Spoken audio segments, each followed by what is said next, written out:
Saludamos al economista Alejandro Arriaza. Él es responsable de la cobertura macroeconómica de la firma de las economías andina, centroamericana y caribeña Barclays Banco de Inversión. Estuvo presente, dicho sea de paso, en la sesión que mantuvo en Wall Street el presidente de la República, Daniel Noboa, el pasado viernes. Quisiera iniciar con una pregunta de carácter general. ¿Cómo está esa visión externa de Ecuador? Bienvenido. Sí, buenas tardes, Gustavo. Un placer estar contigo en el programa. Bueno, en las últimas semanas creo que ha habido un cambio y alguna mejora en la percepción de riesgo sobre el Ecuador, en parte por la iniciativa que ha tomado el gobierno de tomar medidas en el plano fiscal y al mismo tiempo el acercamiento que ha habido a organismos multilaterales, habiéndose ahora la posibilidad de que el gobierno llegue a algún tipo de acuerdo con el Fondo Monetario Internacional en las próximas semanas, pues, ¿no? Que de alguna manera pudiera ayudar a aliviar los problemas de liquidez que venía enfrentando el gobierno y facilitar la capacidad que pueda de honrar sus compromisos. Nos da la impresión, Alejandro, viendo las cosas internamente aquí en Ecuador, pero también siguiendo el discurso del presidente de la República, que su mejor carta es al momento la seguridad, por lo menos es lo que pregona el gobierno.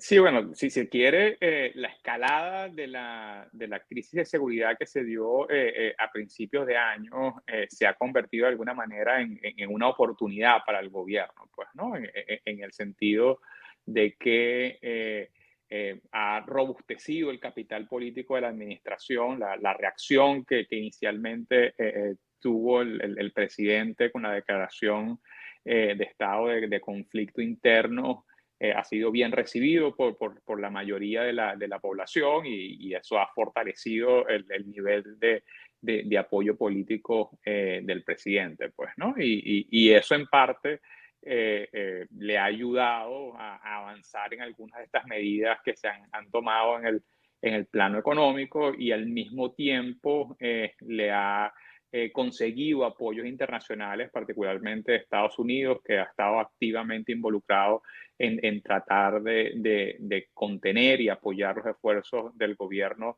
de atender la crisis de seguridad y al mismo tiempo ha ayudado a que las negociaciones con los organismos multilaterales evolucionen tal vez más rápido y puedan concretarse en algún tipo de acuerdo en las próximas semanas. El presidente Noboa asumió el poder hace 100 días, poco más o menos, con un riesgo país que superaba los 2.000 puntos.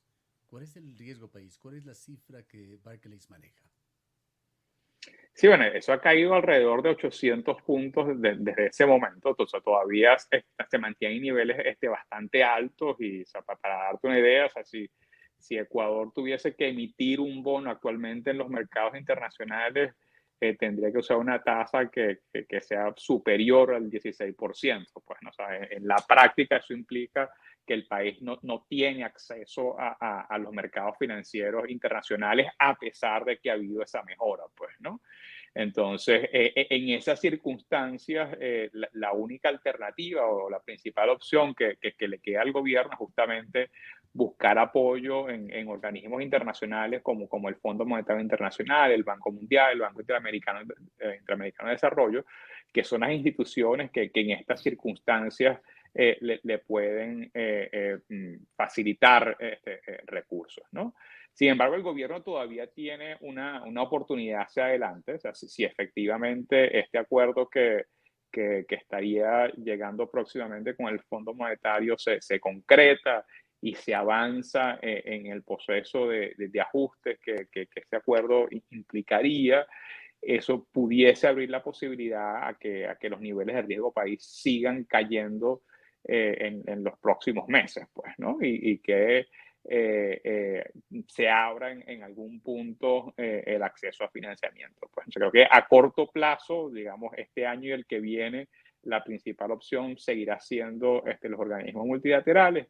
Si se hace el trabajo y se logra avanzar en un proceso de mejora de la situación fiscal, tal vez en la segunda mitad del año que viene o 2026, esa opción de reacceder a los mercados se pueda ver con un poco más de claridad. Y allí es cuando va a ser el momento crítico para el país, pues, ¿no? Porque ya a partir de 2026 empiezan los vencimientos de deuda que el Ecuador tiene con los mercados financieros internacionales, y sería como que el punto crítico donde necesitaría con más urgencia poder tener acceso a financiamiento. Para comunicarnos pragmáticamente, Alejandro, quisiera contrastar dos cifras. Una publicada por el banco más grande del Ecuador, el Banco del Pichincha, que habla de un riesgo país de 1.341 puntos, cifra del día de ayer. Y otra cifra dada a inicios de esta semana por el Banco Central del Ecuador, de una proyección del crecimiento que la cambió de pronto de un 0,8% a un 2%. ¿Son estas cifras válidas? ¿Son confiables?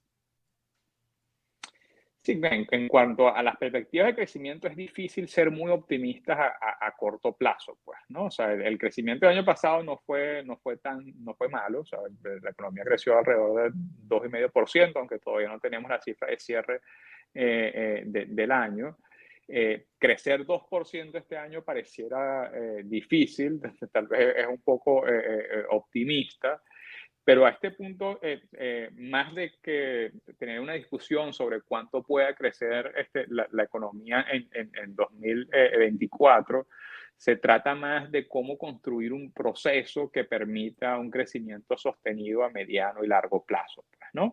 Y eso solamente va a ser posible si el gobierno logra de alguna manera poner la casa en orden, pues, ¿no? En el sentido de que continúa este proceso de reducción de la prima de riesgo, que sería la condición necesaria para que se pueda acceder a tener el desarrollo de proyectos nuevos de inversión en sectores claves de la economía, y eso contribuye a la generación de empleo y el consumo de la población en general, pues, ¿no?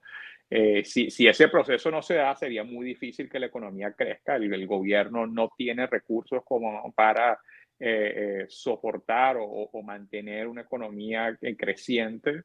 Los recursos internos que pueda tener el sector privado también son limitados, pues, ¿no? Entonces, se depende mucho de que efectivamente se logre atraer inversión extranjera para el desarrollo de nuevos proyectos que permitan crecimiento a mediano y largo plazo. ¿Qué criterio tiene Barclays? ¿Qué criterio tuvo Alejandro sobre el presupuesto general del Estado? Que aquí pasa por una revisión de la Asamblea que en 15 días aproximadamente tendrá que dar su criterio, pues no puede reformarlo. Varios economistas han criticado al presupuesto general del Estado, algunos como Mauricio Pozo, un exministro que tú lo conoces muy bien, ha señalado que no existe realmente un plan económico, que esto no se refleja. Otros economistas, como Marco Flores, hablan de una proforma para el año 2024 inconsistente y con una deuda insostenible. Para ir a algo concreto del presupuesto, en este presupuesto se prevé emisiones de bonos del Estado por el orden de 6.300 millones de dólares, de los cuales 1.300 aspira el ministro de Economía a colocarlos en el exterior. La diferencia aquí en el país no se sabe en dónde, se piensa enseguida en el BIES, Banco del Instituto Ecuatoriano de Seguridad Social. En todo caso, ¿cómo están estas cifras y y cuál es el criterio, sobre todo, de ustedes, de Barclays me refiero, con respecto a este presupuesto del Estado? ¿Qué es lo que refleja? Sí, mira, yo creo que cualquier cifra que traiga el presupuesto tiene que ser tomado con un grano de sal, pues, ¿no? En el sentido de que siempre hay mucha discreción sobre ese presupuesto. Para que tengamos una idea, ese presupuesto ni siquiera incluye los recursos que el gobierno levantaría a través del incremento del IVA y la reciente reforma tributaria que fue aprobada por la Asamblea Nacional. Pues, ¿no? Eso, Claro, en y principio, le además permitiría tampoco eh, eh, incluye una eventual focalización del subsidio de los combustibles, que ha dicho el gobierno que lo hará en este año. efectivamente. O sea, entonces, como todas esas medidas no están incluidas en el presupuesto, buena parte de los números que podamos ver allí pueden cambiar a lo largo de este año. Pues, ¿no? En ese sentido, para evaluar efectivamente cuál es el plan del gobierno, vamos a tener que esperar a ver cuáles son los compromisos que van a quedar plasmados en ese acuerdo que se estaría firmando con el Fondo Monetario Internacional probablemente dentro de los próximos 2 meses, pues, ¿no? Allí, efectivamente, el gobierno se comprometerá a una serie de medidas, tendrá unas metas cuantificables claramente en términos de déficit y de otras medidas que permitirían alcanzar esas metas de déficit y esa sería como que la ruta a seguir a lo largo de los próximos 2 o 3 años, pues, ¿no? En términos de financiamiento, yo creo que el gobierno tiene espacio, a pesar que la situación es compleja, tiene espacio para conseguir recursos tanto domésticamente como externamente que le permiten a corto plazo manejar sus principales necesidades. Pues, ¿no? En el plano externo en particular, si se llegase a un acuerdo con el Fondo Monetario Internacional, ese acuerdo probablemente permitiría acceder a alrededor de $3.000 millones a lo largo de los próximos 3 años. De eso, probablemente alrededor de 1.500 se desembolsen este año. Y además de los recursos que proveería el Fondo Monetario Internacional, probablemente vendrían recursos también de otros multilaterales como el Banco Interamericano de Desarrollo, el Banco Mundial, CAF, que en total pudieran sumar alrededor de $4.000 millones en desembolso este año. Pues, ¿no? Y con respecto a las opciones de financiamiento interno, bueno, allí al menos se pudiera hacer la extensión de los pasivos que vencen a lo largo del año y complementando con los recursos que vendrían de los multilaterales, le deberían permitir al gobierno cubrir la brecha de déficit que tenga este año, que pudiera estar cercana a los $4.000 millones. Pienso, Alejandro, y perdón por la primera persona, pero que en este punto es muy importante para el gobierno tener una buena imagen y esto significa tener credibilidad, tener confianza, proyectar el tema de que hay seguridad jurídica en el Ecuador, además de que se juega con cifras claras. El presidente de la República estuvo el día de ayer en un importante cónclave minero en Canadá. Allí el presidente señaló que el sector minero es el tercer sector en el país. Palabras textuales. Entenderíamos que el presidente decía que es el tercer sector económico más importante para las finanzas públicas, pero la minería, de acuerdo con el Servicio de Rentas Internas, en el año 2023 solamente produjo 206 millones de dólares de regalías para el Estado, en un PIB que bordea los 100.000 millones de dólares. ¿Cómo se vio, si es que lo pudiste seguir, esa presencia del presidente de la República en Toronto? Sí, yo en realidad no conozco los detalles de la discusión en Toronto. Entiendo que cuando se refieren a la importancia del sector minero, lo están viendo principalmente desde la perspectiva de las exportaciones, pues donde efectivamente las exportaciones mineras representan el tercer rubro de exportación luego de petróleo y camarón, pues, ¿no? Entonces, desde ese punto de vista, ciertamente el sector minero es muy importante.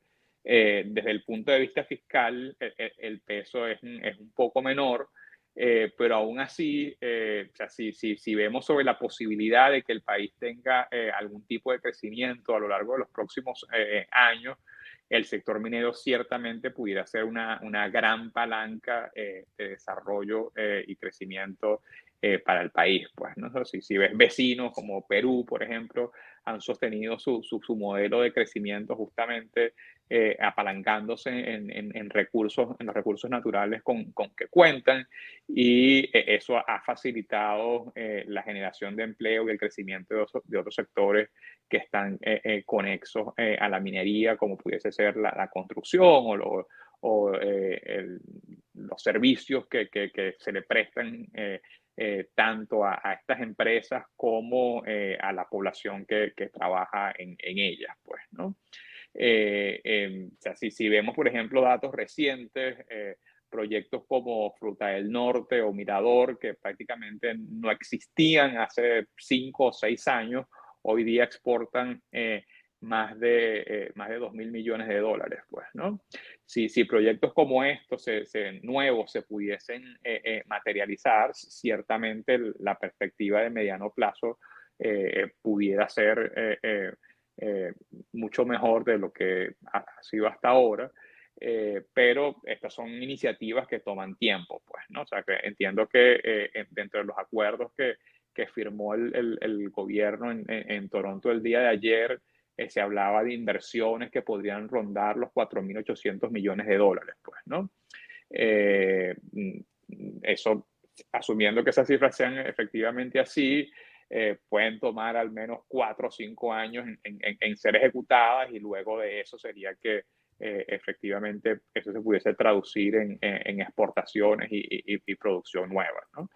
Pero aún así, si esos proyectos se materializan, o sea, fortalecerían tanto la inversión extranjera directa como el crecimiento del país gradualmente a lo largo de los próximos años. Hay aún preocupación en Ecuador por esos desequilibrios que se dieron en negociaciones con gobiernos externos, en este caso con la China en el gobierno de Rafael Correa, en donde Ecuador resultó ser un perdedor. No queremos ingresar en eso, el tema más importante es lo actual. ¿Cómo se compatibiliza como una cifra para llegar a la conclusión de que es una cifra positiva para el país el hecho de que se exporten 2.000 millones de dólares por minería e ingresen paralelamente apenas 200 millones, un 10% para el fisco? Sí, bueno, o sea, yo creo que no se trata solamente de ingresos fiscales, ¿no? Sino también de los encadenamientos que puede haber en otros sectores de la economía, ¿no? Entonces, más allá del impacto directo que tenga sobre los temas fiscales, creo que hay que ver como que eh, eh, los, la capacidad de generación de empleo, de desarrollo en términos de construcción y otras obras que también generan indirectamente beneficios económicos tanto para el gobierno como para la población. Es decir, que el hecho de que se esté invirtiendo en el país de alguna manera va dejando, digamos que activos fijos importantes para que se siga basando en eso el desarrollo del país.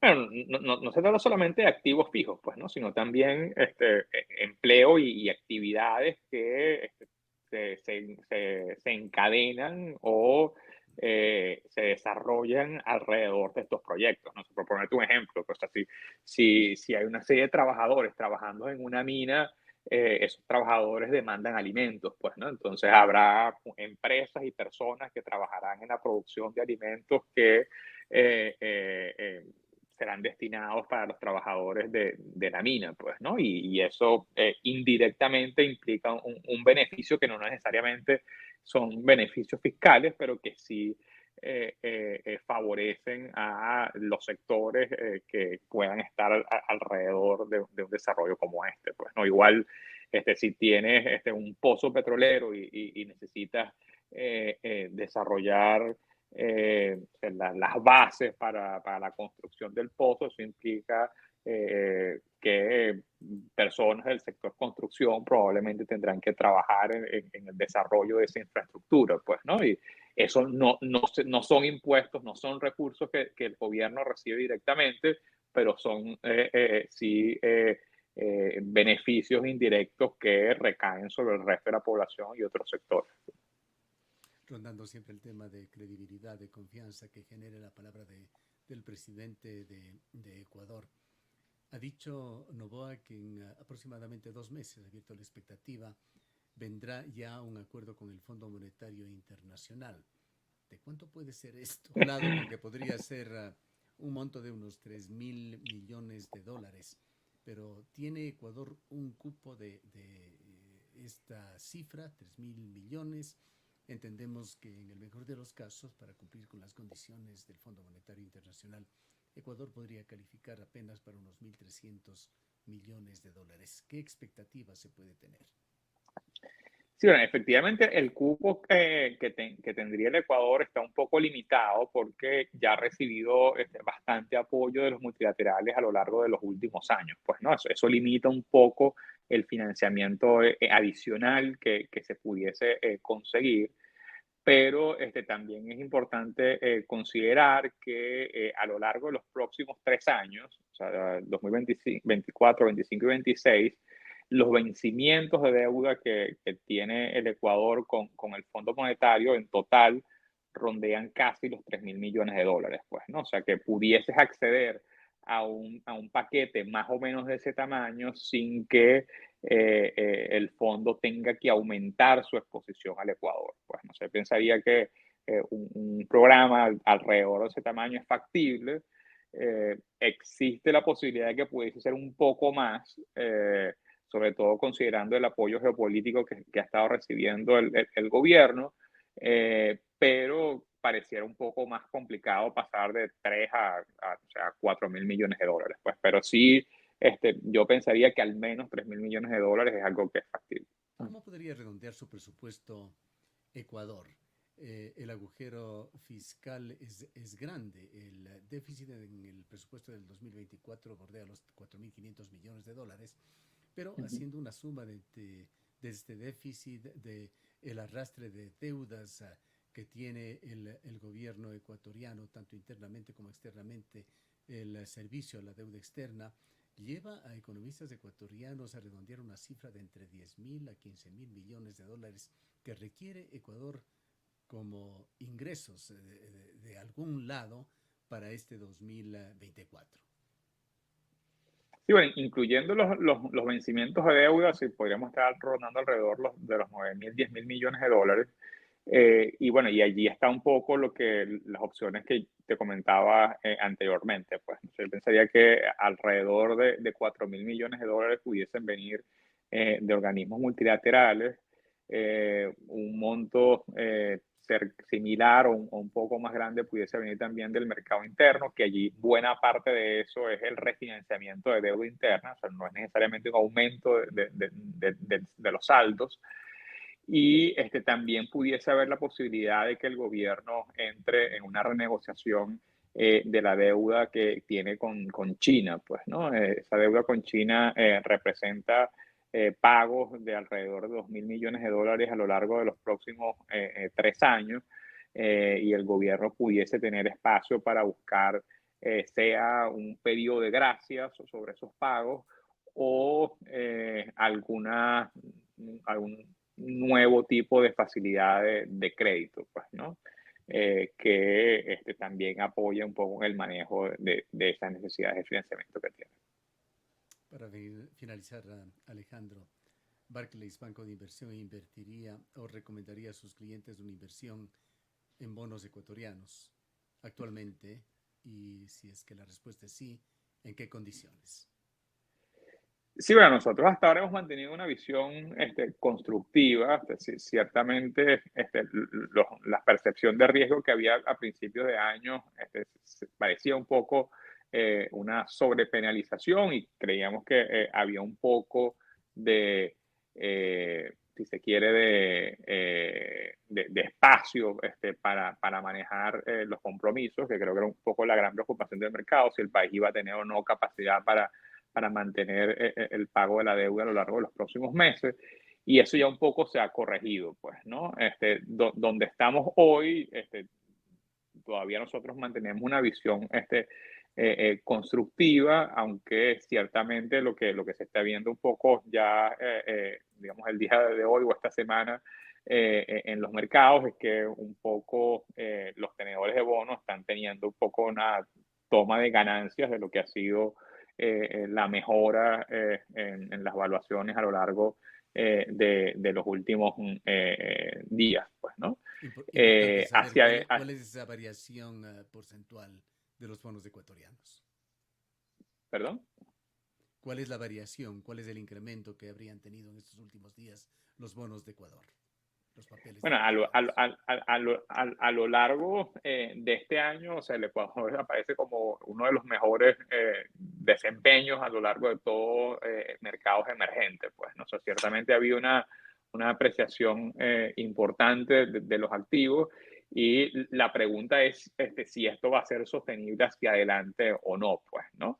Y allí eso ya depende un poco más de las acciones que venga tomando o siga tomando el gobierno hacia adelante, pues, ¿no? O sea, si efectivamente, como nosotros lo esperamos, se concreta este acuerdo con el Fondo Monetario Internacional, se avanza tal vez en la reducción de los subsidios a los combustibles, esos pudieran ser eventos que mantengan esta perspectiva positiva a lo largo de los próximos meses, aunque digamos que ya entrando a la segunda mitad del año probablemente haya un poco más de cautela porque el país va a estar entrando en un nuevo proceso electoral que normalmente implica incertidumbre, pues, ¿no? Y que los mercados se anticipan un poco y que probablemente vayan a tener cautela de cara a la elección. Pues, ¿no? Si la elección se pasa y hay un resultado que de alguna manera eh, plantea un escenario donde se mantenga el proceso de consolidación fiscal y de reformas que se está planteando dentro del acuerdo con el fondo, bueno, eso creo que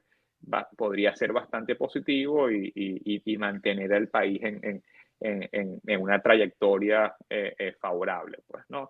Del otro lado, existen muchos riesgos también, porque ciertamente la situación política del país es muy compleja y volátil, o sea, las condiciones pueden cambiar de un día para otro y eso generalmente en Ecuador tiene implicaciones sobre la percepción de riesgo muy fuertes y grandes. Eh, pero por ahora yo pensaría que esos riesgos están un poco contenidos y la administración del presidente Noboa parecía tener el capital político para contener algunos de esos riesgos que están allí, pues, ¿no? Y digamos, en el peor de los escenarios que pudiese haber, que sería uno en el que el país tuviese que entrar en un nuevo proceso de reestructuración de su deuda, al menos desde la perspectiva de los acreedores, yo pensaría que un poco los riesgos están contenidos, pues, ¿no? En el sentido de que el Ecuador no parecía tener un problema de solvencia, sus niveles de deuda son relativamente bajos, los niveles de deuda rondean el 50-55% del Producto Interno Bruto, lo que el país tiene en realidad es un problema serio de liquidez, pero que en un escenario en que, digamos, si hubiese que hacer una reestructuración de la deuda, lo más que pudiese darse sería una extensión de algunos de esos vencimientos y no necesariamente una reducción de los niveles de deuda o de los intereses que paga actualmente el país, porque ya los cupones o la tasa de interés que paga el gobierno son relativamente bajos, pues, ¿no? Y eso desde la perspectiva de los inversionistas, digamos, contiene un poco los riesgos de lo que pudiese ser tal vez el peor de los escenarios. En síntesis, Alejandro, qué impresión dejó el presidente Daniel Noboa ante los inversionistas en Wall Street? Sí, bueno, como se puede ver por la reacción que ha habido en los mercados en los últimos días, creo que hay una visión más constructiva. En general, eh, hay la percepción de que el presidente y su administración está tomando las decisiones que son correctas y hasta ahora el acercamiento y la comunicación permanente que ha mantenido con los mercados, ciertamente está siendo visto favorablemente. Bien, muchísimas gracias por haber estado con nosotros, Alejandro. Gracias a ti. Declaraciones de Alejandro Arriaza, responsable de la cobertura macroeconómica de la firma de las economías andina, centroamericana y caribeña en Barclays, Banco de Inversión.